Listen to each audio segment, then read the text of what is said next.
ఇవాళ భారతీయ జనతా పార్టీ నాయకులు మాట్లాడుతున్నారు, అఖండ భారత్ అంటున్నారు.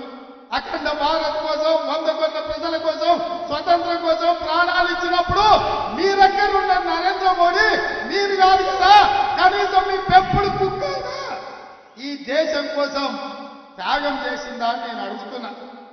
ఈ దేశ స్వతంత్రం కోసం కొట్లాడింది కాంగ్రెస్, ఈ దేశానికి స్వతంత్రం తెచ్చింది కాంగ్రెస్, ఈ దేశం కోసం ప్రాణాలు ఇచ్చింది గాంధీ కుటుంబం. నేను అడుగుతున్న బీజేపీ నాయకులను, కాంగ్రెస్ దేశ స్వతంత్రం కోసం కొట్లాడిన రోజు మీరే పొయ్యిలో పడుకున్నారని నేను అడుగుతున్నా.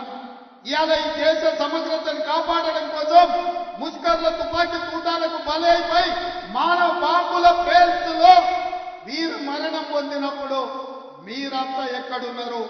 మీ నాయకులు ఎవరైనా ఈ దేశం కోసం ప్రాణాలు ఇచ్చిందా అని బీజేపీ నాయకులను నేను అడుగుతున్నా. అట్లాంటి బీజేపీ ఇవాళ గాంధీ కుటుంబం మీద ఆరోపణలు చేస్తున్నారు. సోనియా గాంధీ గారికి, రాహుల్ గాంధీ గారికి ఈడీ నోటీసులు, ఇన్కమ్ ట్యాక్స్ నోటీసులు, సిబిఐ కేసులు పెడుతున్నారు. నేను అడుగుతున్నా సోదరులారా, ఈ దేశంలో 3 తరాలు ప్రధానమంత్రిగా చేసిన జవహర్లాల్ నెహ్రూ, ఇందిరాగాంధీ, రాజీవ్ గాంధీ ఈ దేశ ప్రధానమంత్రులుగా చేస్తే ఇవాళ ఉండడానికి సొంత ఇల్లు లేని కుటుంబం ఏదైతే ఉందో అది గాంధీ కుటుంబం. వాదక అవినీతి మరకలు అంటించే ప్రయత్నం అని నేను అడుగుతున్నా.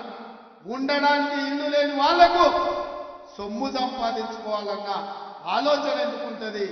దేశం కోసం ప్రాణాలు ఇచ్చిన గాంధీ కుటుంబాన్ని ఇవాళ మోడీ ప్రభుత్వం అక్రమ కేసులు పెడుతుంటే నేను అడుగుతున్న ఈ దేశ పౌరులను, నేను అడుగుతున్న మా మిత్రులను, తెలంగాణ బిడ్డల్ని, మన తెలంగాణ రాష్ట్రం ఇచ్చిన గాంధీ కుటుంబాన్ని మోడీ అవమానిస్తుంటే ఆ మోడీ పార్టీని ఈ తెలంగాణ గడ్డ మీద గెలవనిద్దామా, పొందబెడదామా? మీరు ఇవాళ ఆలోచన చెయ్యండి మిత్రులారా.